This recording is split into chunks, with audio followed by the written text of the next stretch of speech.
How to fix Roblox This experience is enabled due to account settings error PC.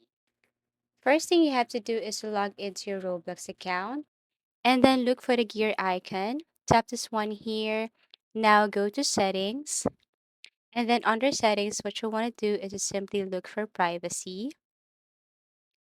And then you have to make sure that you disable this account restrictions. One of the reasons why you encounter that problem is if you turn this one on. Okay, it will somehow change settings on your game.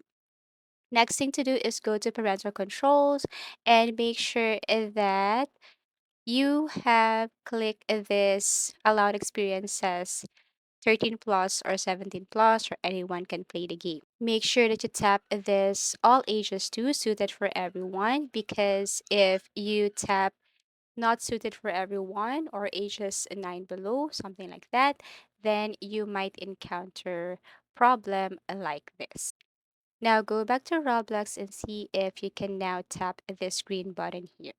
Okay, if not, then the very last thing you should do is to uninstall and reinstall the Roblox and also restart the computer after doing that. Okay, so I really hope this video helped you. Thank you for watching and see you again in our next tutorials.